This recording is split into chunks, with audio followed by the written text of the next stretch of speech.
نحن أعلم بما يستمعون به إذ يستمعون إليك وإذ هم نجوى إذ يقول الظالمون إن تتبعون إلا رجلا مسحورا انظر كيف ضربوا لك الأمثال فضلوا فلا يستطيعون سبيلا وقالوا أئذا كنا عظاما ورفاتا أئنا لمبعوثون خلقا جديدا قل كونوا حجارة أو حديدا أو خلقا مما يكبر في صدوركم فسيقولون من يعيدنا قل الذي فطركم أول مرة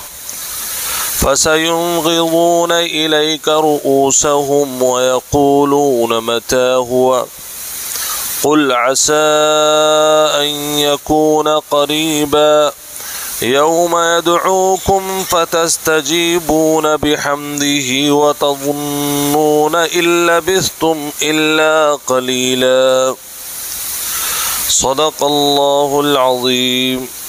درود پاک پڑھنے. اللهم صل على محمد وعلى آل محمد كما صليت على إبراهيم وعلى آل إبراهيم إنك حميد مجيد. اللهم بارك على محمد وعلى آل محمد كما باركت على إبراهيم وعلى آل إبراهيم إنك حميد مجيد. ایک گزارش یہ ہے کہ جب قرآن بیان ہو تو بجائے اس کے کہ زمین کو دیکھا جائے، اگر سامنے دیکھیں گے تو انشاءاللہ زیادہ فائدہ ہوگا. اس کا ایک فائدہ یہ بھی ہے کہ نیند کم پکڑے گی. فجر میں عام طور سے غنودگی ہوتی ہے، یہ فطری بات ہے، کوئی اس میں اعتراض کی بات نہیں ہے. تو امید رکھتا ہوں انشاءاللہ دیکھیں گے. بسم اللہ الرحمن الرحیم. نحن اعلم بما یستمعون بہ، ہم زیادہ جانتے ہیں جس وجہ سے وہ لوگ سنتے ہیں. اذ یستمعون الیک، جس وقت کہ وہ آپ کی طرف کان لگاتے ہیں اور جب وہ آپس میں سرگوشی کرتے ہیں. اذ یقول الظالمون، جب وہ ظالم لوگ کہتے ہیں کہ تم لوگ ایک جادو زدہ انسان کی اتباع کر رہے ہو. انظر، آپ کہہ دیجئے، کیف ضربوا لک الامثال، کیسے وہ آپ کے لیے مثالیں گڑھ رہے ہیں اور جما رہے ہیں. فضلوا، تو وہ بہکتے پھر رہے ہیں. فلا یستطیعون سبیلا، تو وہ لوگ راہ نہیں پا سکتے ہیں. یہ تو اس کا ترجمہ ہوا. پیچھے سے یہ بات چلتی چلی آ رہی تھی کہ زمین اور آسمان میں جتنی بھی چیزیں ہیں وہ سب اللہ کی حمد و ثنا بیان کرتی ہیں، چاہے وہ پرندے ہوں، چاہے وہ درندے ہوں، چاہے وہ جنات ہوں. انسانوں میں بھی جن کو اللہ نے سمجھ دی ہے وہ سب اللہ کی تعریف بیان کرتے ہیں. اب مسئلہ یہ آتا ہے، جب اللہ کی ساری مخلوق اللہ کی اطاعت پر لگی ہوئی ہے تو انسانوں تمہیں بھی کس پر آنا چاہیے؟ اللہ کی اطاعت پر آنا چاہیے. اب یہ حضور پاک صلی اللہ علیہ وسلم لوگوں کو تبلیغ بھی فرما رہے ہیں، سمجھا بھی رہے ہیں. لیکن ہوتا کیا تھا کہ جب آپ قرآن کی آیتیں کسی کو سمجھاتے تو وہ بجائے اس کے کہ وہ مانتا، وہ یہ کہتا صاحب ہماری سمجھ میں آپ کی بات نہیں آ رہی ہے. یعنی صرف عناد کی بنیاد پر. یہودی تو اس وجہ سے کہ یہ ہمارے خاندان میں نبی پیدا کیوں نہیں ہوا، اس وجہ سے وہ عناد رکھتے تھے. اور جو مشرکین ہیں وہ یہ کہتے تھے کہ صاحب ہمارے خداؤں کو برا کہنے والوں کو ہم اپنا رسول مان لیں، یہ کیسے ہو جائے گا. ان کی جو آڑ تھی وہ یہ بات تھی. تو اللہ نے فرمایا کہ جتنے بھی لوگ آپ سے پرسنل دشمنی کی وجہ سے رسالت کا انکار کر رہے ہیں کہ صاحب یہ ہمارے خاندان کا آدمی نہیں ہے، ہم اس مولوی کی بات کیوں سنیں. تو اس وجہ سے اگر کوئی آدمی کسی عالم کی بات نہیں سنتا کیونکہ یہ میرے خاندان کا نہیں ہے، میرے قبیلے کا نہیں ہے، میرے شہر کا نہیں ہے، تو اللہ نے فرمایا کہ وَجَعَلْنَا عَلَىٰ قُلُوبِهِمْ أَكِنَّةً، ہم نے ان کے دلوں پر اب پردہ ڈال دیا. یعنی موقع تھا جس وقت تک سمجھا رہے تھے، سمجھ لیتے، لیکن جب تم نے اناد پر اناد کرتے چلے گئے تو پھر اللہ کا بھی فیصلہ آ جاتا ہے، اب دل پہ پردہ ڈالو، اب بات ختم کرو، اب ان کو کوئی سمجھانے کی ضرورت نہیں ہے. اچھا، کچھ لوگ سنتے اور سرگوشیاں کرتے، یعنی بات اگر آخرت کی آئی، کیونکہ دیکھیے جو ہندوازم ہے، جو آج کے ہندو ہیں اور پہلے بھی ہندو، وہ یہ کہتے ہیں کہ 7 جنم تو ہوں گے، لیکن وہ اس بات کے جو ہے بہرحال مقر نہیں ہے کہ صاحب بعد مرنے کے بھی اٹھایا جائے گا، حشر بھی قائم ہوگا. تو جیسے حشر و نشر کی بات ہوتی نا، حضور پاک صلی اللہ علیہ وسلم ادھر کو منہ موڑتے تو آپس میں ایک دوسرے کو اشارہ کرتے، دیکھو کیا باتیں کر رہا ہے، بتاؤ کوئی مرنے کے بعد کوئی زندہ ہوتا ہے؟ ایک دوسرے کو سر ہلا ہلا کر کے. ہجو 2 طرح سے ہوتی ہے کسی کی، ایک تو یہ ہے کہ سامنے سے ہی آپ اس پہ الفاظ پہ الفاظ مارے جائیں، اور دوسرا یہ ہے کہ آپ کو پتا ہے کہ سامنے سے الفاظ مت مارو بس، لیکن منڈی ہلا کر کے جو آپ کی پارٹی کے لوگ ہیں ان سے آپ اس طریقے سے، دیکھو صاحب کیا کر رہے ہیں، ان کی بات کوئی قابل قدر ہے، اس طریقے سے باتیں کرتے. تو اللہ فرماتا ہے کہ یہ جو آپ کی باتیں نہ سننے والے ہیں ان کو تو اللہ دیکھ ہی رہا ہے، جو یہ سن رہے ہیں ان کو بھی ہم جانتے ہیں، یہ سن رہے ہیں، ادھر سے سن رہے ہیں اور ادھر سے نکال رہے ہیں.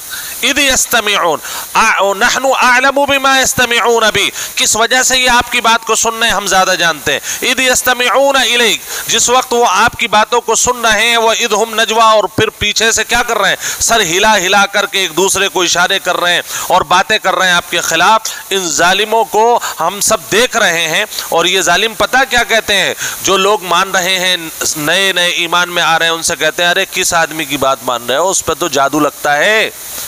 بعض جگہ پر انہوں نے کہا کہ کاہن لگتا ہے. وجہ کیا تھی؟ دوسری جگہ قرآن میں کہا وَإِذَا ذُكِرَ الَّذِينَ مِن دُونِهِ إِذَا هُمْ يَسْتَبْشِرُونَ، کہ جب انہیں ان کے خداؤں کی بات کرو تو وہ خوش ہو جاتے. ہاں دیکھو ہمارے خدا نے آج بارش برساتی، ہمارے خدا نے آج فلاں کو اولاد دے دی، ہمارے خدا نے آج فلاں کا کاروبار چلا دیا. ان کے جیسی بات کرتے رہو، خوش رہیں گے.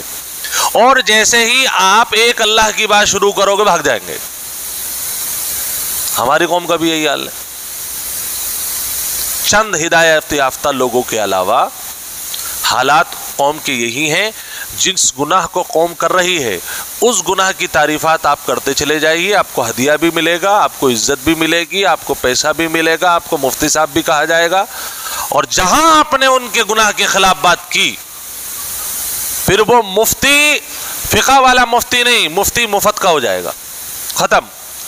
ہماری عالمیت کی ڈگری بھی ختم، افتاء کا 15 سال بھی ختم.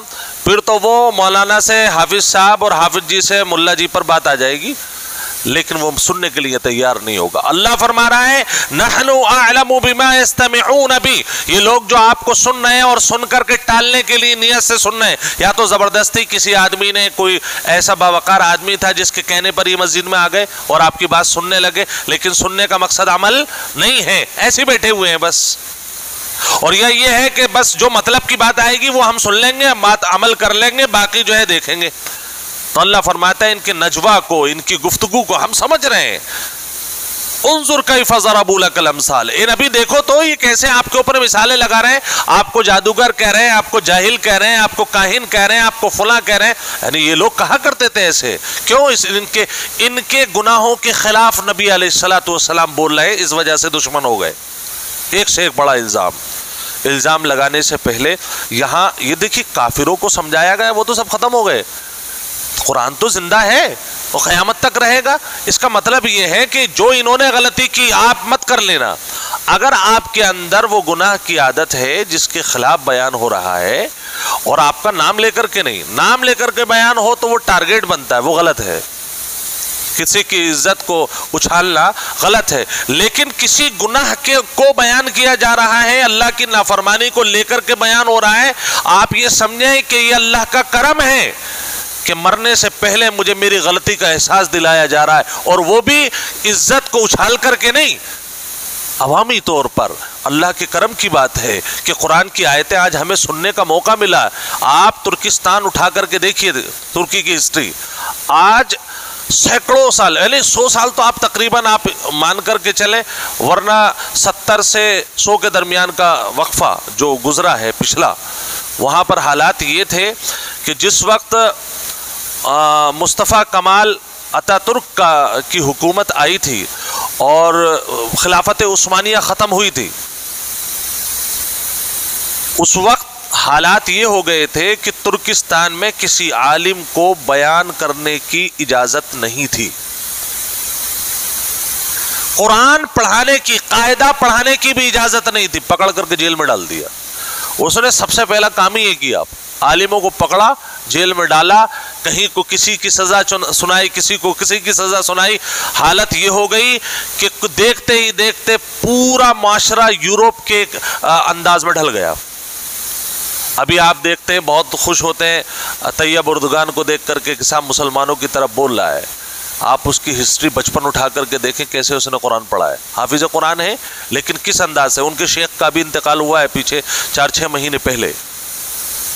آپ ان کی تاریخ اٹھا کر کے دیکھیں. لیکن ہوا کیا کہ سب سے پہلے قرآن کی آیتیں بند کی گئی. جہاں پر بھی اندلس اٹھا کر کے دیکھ لیجیے آپ، 900 سال تقریباً 1000 سال مسلمانوں نے وہاں پر حکومت کی. جب وہاں اللہ ناراض ہوا تو اللہ نے ایسے روزیاں بند نہیں کی، قتل و قتال عام نہیں ہوا. وہ تھوڑی بہت دیر کے لیے ہوتا ہے، جب ایک بادشاہ دوسرے بادشاہ پر مسلط ہونے جاتا ہے تو تھوڑی دیر کی لڑائی ہوتی ہے، لیکن ایسا نہیں ہے کہ ایک ایک کو پکڑا اور قتل کر دیا. ایسے تو اندلس ختم ہو جاتا ہے اسپین. انہوں نے کام یہ کیا، جیسے ہی جو ہے یہ غیر عیسائی لوگ حاوی آئے، سب سے پہلے مدرسے بند کر دیے. آپ کو شاید سمجھ میں نہ آئے یہ بات، کیوں؟ اس لیے کہ آپ کے محلوں میں مدرسے بہت ہیں، آپ کے محلوں میں مسجد میں امام اور خطیب بہت ہیں آپ کے شہر میں. کیونکہ جب تک نعمت ہمارے سامنے ہوتی ہے اس کی قدر نہیں ہوتی ہمیں. اسپین کو برباد کرنے کے لیے ایک ہی کام کیا، سارے مدرسے بند کر دیے. مسجد قرطبہ آپ تاریخ اٹھا کر کے دیکھیں، میوزیم بنا دیا گیا. 2 رکعت نماز نہیں پڑھ سکتے آپ وہاں. اتنی بڑی مسجد ہے، مسجد حرام، مسجد نبوی کے بعد دنیا میں اگر کوئی سب سے بڑی مسجد ہے مسجد قرطبہ ہے اسپین میں. 2 رکعت نماز نہیں پڑھ سکتے آپ وہاں. مسجدوں میں تالے لگائے گئے، بڑی بڑی مسجدوں میں. مدرسوں کو پہلے بند کیا گیا، عالم بند ہو گئے، قرآن کے ترجمے بند ہو گئے، امت کو سمجھانے والے ختم ہو گئے. اور میں سمجھانے پر میری بات یاد آئی، کل میں نرسیما نند کا وہ ایک چھوٹا سا کلپ کسی نے بھیجا تھا، وہ سن رہا تھا میں. کتنا زہریلا آدمی ہے، مجھ سے زیادہ آپ جانتے ہیں. آپ نرسیما نند دن بھر اس کو یہی کام ہے کسی صورت سے اسلام ختم ہو جائے. لیکن کتوں کے بھونکنے سے کیا اگر محلے کے اندر لوگ رہنا چھوڑ دیں تو پھر اس کا مطلب شہر کے شہر خالی ہو جائیں گے. لیکن بہرحال اس نے ایک بات کہی، اس سے ایک رپورٹر پوچھ رہا ہے آپ یہ بتائیے کہ مسلمانوں کے درمیان آج بھی جہالت کے باوجود بھی کرائم ریٹ بہت کم ہے اور ہمارے ہندوؤں میں کرائم ریٹ زیادہ ہے، وجہ کیا ہے؟ تو اس نے کہا کہ اس کی ایک وجہ ہے، وجہ یہ ہے کہ ان کے جو دھرم گرو اور مولانا لوگ ہوتے ہیں وہ مدرسوں میں بچوں کو تعلیم دیتے ہیں اور مسجدوں کے اندر بڑے لوگوں کو سمجھاتے ہیں. یہ ایک مین وجہ ہے کہ ان کے یہاں کرائم ریٹ جو ہر 8ویں دن ہر گلی کوچے پر ایک نہ ایک اللہ والا سمجھانے پر لگا ہوا ہے، تو وہی اس کی برکت ہے کہ ان کے یہاں پر کرائم ریٹ لیول بہت کم ہے. ہمارے یہاں کوئی سمجھاتا نہیں، ہندو کہہ رہا ہے ہمارے یہاں کوئی سمجھاتا نہیں ہے. آج مان لیں یا کل کو مان لیں، یہ جو ہم آپ ایک دوسرے کو قرآن کا میں سنا رہا ہوں، آپ سن رہے ہیں، کہیں میں سنتا ہوں کوئی دوسرا عالم سناتا ہے، اس کا بڑا اثر ہے. جس دن یہ بھی ختم ہو گئے معاملہ تہس نہس ہو جائے گا. اللہ فرماتا ہے کہ ان لوگوں نے سب سے پہلا کام یہ کیا، جو سنانے والا سمجھانے والا تھا ان لوگوں کو، یعنی جو نئے نئے صحابہ تھے، نئے نئے ایمان والے تھے، ان کو ورغلایا کہ جو سنانے والا ہے یہ تو نعوذ باللہ پاگل ہے، کاہن ہے، مجنو ہے، اس کی بات مت سنو. کیونکہ انہیں پتا تھا کہ اگر ہم نے اس مبلغ سے ان کو توڑ دیا، ممبر سے اس امت کو توڑ دیا تو ہمارا کام آسان ہو جائے گا، پھر کوئی اسلام قبول کرنے والا نہیں رہے گا. اللہ فرماتا ہے فضلوا، تو یہ سمجھانے والے خود بھی گمراہ ہوئے، فلا یستطيعون سبیلا، اور ان کو کوئی راستہ نہیں مل سکتا ہے. وقالوا، اور یہ کافر لوگ کہتے ہیں اذا کننا عظاما، کیا جب ہماری جو ہڈیاں ہیں وہ سب چورا چورا ہو جائیں گی، رفاتن چورا چورا ہو جائیں گی، انا لمبعوثون خلقا جدیدا، کیا اس کے بعد بھی ہماری جو ہے نئی پروڈکشن ہوگی، اس کے بعد بھی ہم نئے طور پر زندہ کیے جائیں گے، ہماری تخلیق دوبارہ ہوگی؟ انہیں یہ شک تھا کہ مرنے کے بعد اب کوئی زندہ ہونے والا نہیں ہے۔ اللہ فرماتا ہے قل کونوا حجارۃ او حدیدا، یہ تو ہڈی کی بات کر رہے ہو تم، اللہ فرماتا ہے میرا اعلان سنو، تم پتھر بن جاؤ، تم لوہا بن جاؤ، حدید کہتے ہیں لوہے کو، تم لوہا بن جاؤ، او خلقا مما یکبر فی صدورکم، یا جو دھات تم چاہتے ہو، تمہارے دل میں ہے کہ میں فلاں چیز بن جاؤں گا تو اللہ کی پکڑ میں نہیں آؤں گا، اگر کوئی ایسی دھات تمہارے ذہنوں میں ہے تو وہ بن جاؤ تم، فی صدورکم، جو تمہارے دل میں وہ بن جاؤ، فسیقولون من یعیدنا، اور ان قریب اے نبی آپ سے یہ بھی کہیں گے کہ ہمیں کون لوٹائے گا، دوبارہ کون زندہ کرے گا؟ تو اے نبی فرمائیے قل الذی فطرکم اول مرہ، اے نبی آپ فرما دیجئے جس نے تمہیں پہلی بار پیدا کیا ہے وہی تمہیں دوسری بار بھی پیدا کرے گا، جس نے پہلی بار پیدا کر دیا اس کے لیے دوبارہ پیدا کرنا کوئی مشکل بات نہیں ہے۔ فَسَيُنْغِضُونَ إِلَيْكَ رُؤُوسَهُمْ، جو میں نے ابھی پیچھے عرض کیا تھا کہ وہ لوگ ایک دوسرے کو سر ہلا کے کہتے ہیں لو صاحب یہ تو دوبارہ زندہ ہونے کی بات کر رہے ہیں، پینسل ٹوٹ جاتی ہے، شیشہ ٹوٹ جاتا ہے تو دوبارہ نہیں جڑتا، یہ ہمیں جوڑنے کی باتیں کر رہے ہیں، یہ مذاق اڑاتے تھے۔ اللہ فرماتا ہے کہ یہ لوگ آپ کی طرف دیکھ کر کے اپنے سروں کو مٹکاتے ہیں، وَيَقُولُونَ مَتَى ہُوَ، اور وہ کہتے ہیں بھئی ایسا کب ہوگا، کب ہم دوبارہ زندہ کیے جائیں گے، ہمارے ہاتھ پیر کہاں سے جوڑ کر کے دوبارہ ہمارے اسپیئر پارٹس کیسے لگاؤ گے آپ، یہ کب ہونا ہے، متى ہوا؟ قُلْ عَسَىٰ أَن يَكُونَ قَرِيبًا، اے نبی آپ فرما دیجئے یہ بہت دور نہیں ہے، یہ ماضی مستقبل قریب میں ہونے والا ہے، یعنی قیامت اس قریب، بہت قریب ہے، بہت قریب ہے۔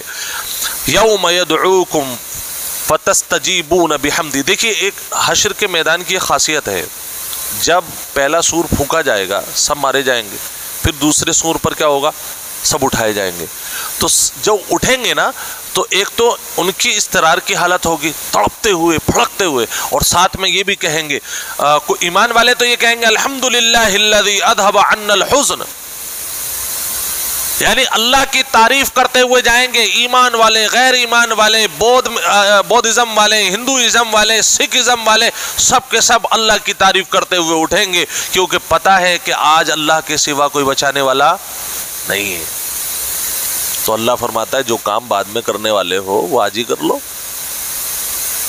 بھائی اگر امتحان میں بیٹھنے سے پہلے پریپریشن ہو جائے، تیاری ہو جائے تو اس کا امتحان زیادہ اچھا ہوگا، یا وہ جو کہے گا ارے بھائی کوئی بات نہیں ہے دیکھیں گے آخری وقت میں، بس وہ 41-42 ہی نمبر لائے گا، اور یہ تو زندگی کی بات ہے۔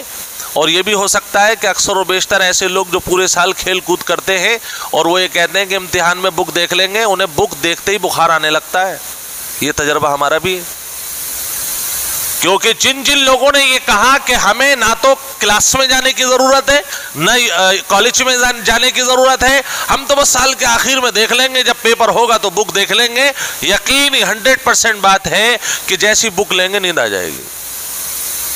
کیوں؟ اس لیے کہ جب تک پریپریشن نہ ہو تب تک کسی بھی امتحان میں کامیاب ہونا ناممکن ہے۔ تو اللہ کے یہاں جو حشر کے میدان میں جو رزلٹ آنے والا ہے اسے بغیر تیاری کے آپ نے امتحان پوری زندگی کیا ہے بھئی امتحانی تو ہے پوری زندگی، آپ نے بغیر کسی پریپریشن کے نتیجے کو یہ سوچ لیا ہمارا اچھا آئے گا، اللہ فرماتا ہے نہیں، تمہیں اس وقت اضطراری طور پر بھی میری تعریف کرنی ہوگی۔ وَتَظُنُّونَ إِن لَبِثْتُمْ إِلَّا قَلِيلًا، اس وقت جب اٹھیں گے تو سب لوگ کہیں گے ارے دنیا میں تو ایسا لگ رہا ہے ایک آدھا دن ہی رہ کر کے آئے ہم لوگ، 50,000 سال کا جب دن ہوگا تو آپ حالات کا اندازہ لگائیے کہ 50,000 مرہ، 50,000 سال کا ایک دن، اب سب کو جوڑ کے پوری زندگی کو جوڑ لیجئے، 50,000 دن ہو رہے ہیں کیا؟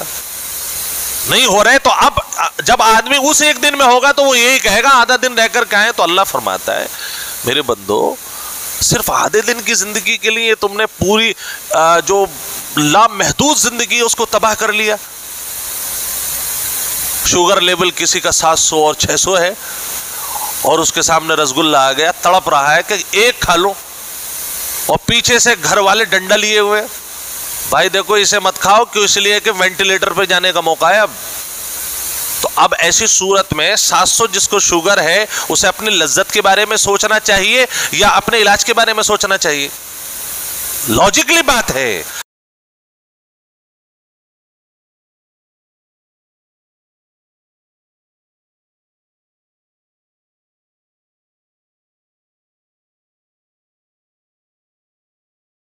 احساس ہوگا۔ کتنے منٹ ہے؟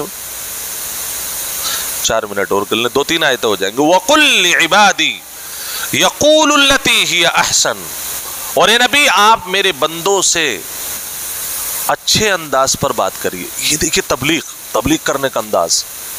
جیسے مان لیجئے ہمیں پتا ہے کہ فلاں آدمی شراب پیتا ہے،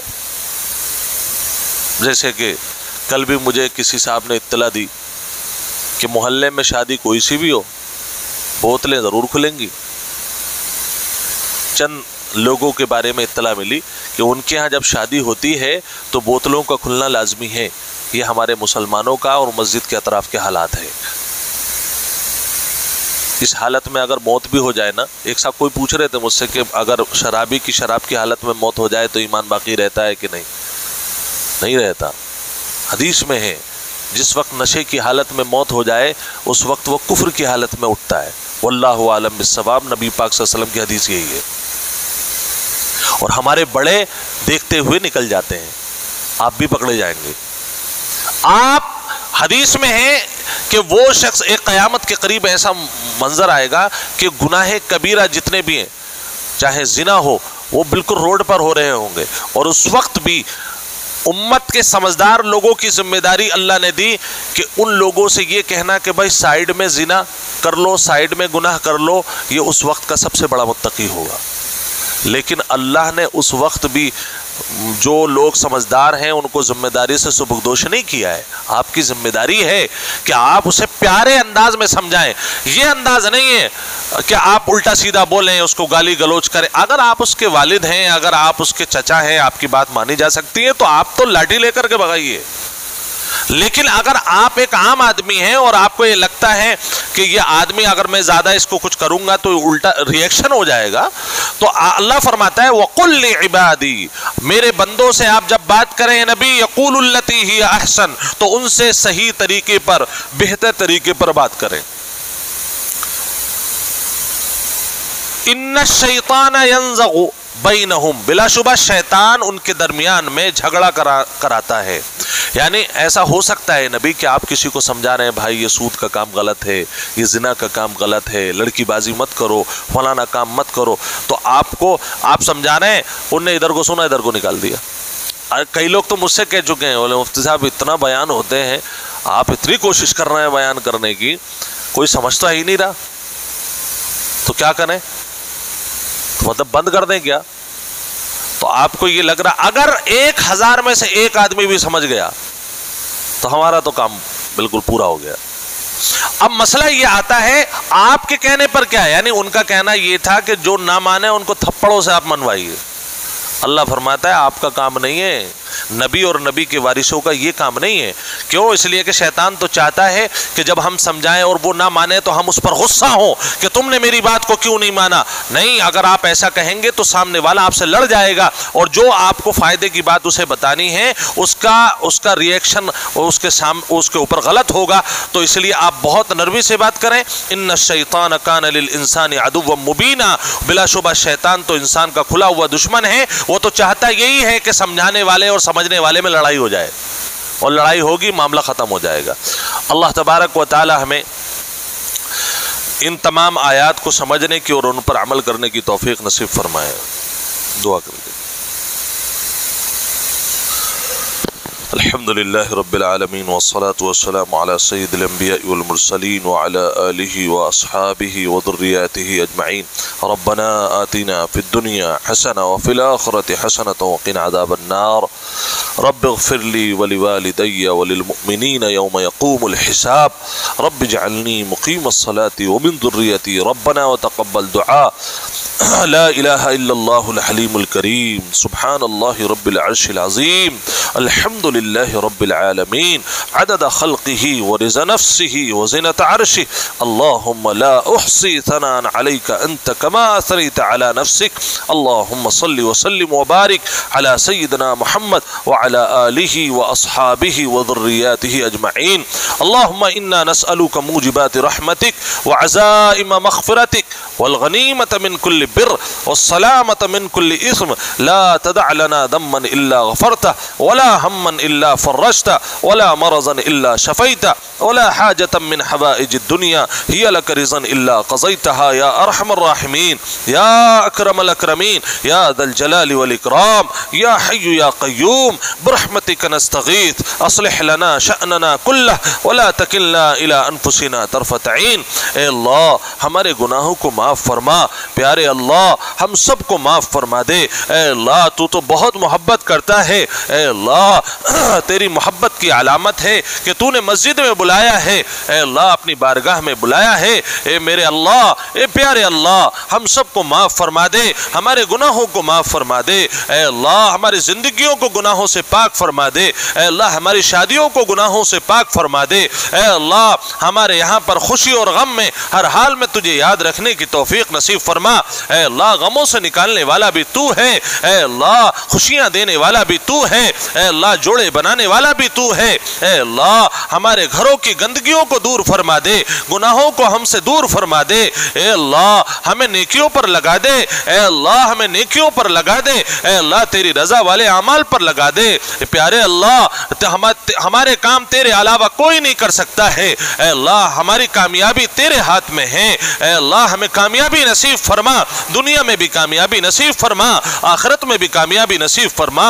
اے میرے اللہ، اے میرے اللہ جب ماں اپنے بچے کو پریشان حال دیکھتی ہے تو اے اللہ اس کا دل تڑپ جاتا ہے، اے اللہ تو ماں سے زیادہ محبت کرتا ہے، اے اللہ ہماری زندگیاں برباد ہیں، اے اللہ ہم نافرمانی پر تلے آ رہے ہیں، اے اللہ ہم سوتے ہیں تو فجر کی فکر نہیں رکھتے، اے اللہ کام کرتے ہیں تو ظہر اور عصر کی فکر نہیں رکھتے، اے اللہ ہماری اس کوتاہی کو معاف فرما دے، اے اللہ ہمارے بچوں کو نمازی بنا دے، اے اللہ ہمارے گھر کی عورتوں کو نمازی بنا دے، اے اللہ نماز ہی تو سب سے پہلا درجہ ہے، اے اللہ مسلمان کی پہچان ہے، اے میرے اللہ ہمارے گھر کے بچوں کو دین کی سمجھ نصیب فرما دے، ہمارے گھر کے بوڑھوں کو دین کی سمجھ نصیب فرما دے، اے اللہ بہت سارے لوگ دعا کے لیے کہہ رہے ہیں، اے اللہ بہت ساروں کا ہمارے اوپر حق ہے، اے اللہ اس محلے کا حق ہے، اے اللہ ہم کیسے بدنصیب ہیں کہ مسجد خالی پڑی ہوئی ہے اور ہمارے نوجوان بستروں پر سو رہے ہیں، اے اللہ تو ہدایت دے دے گا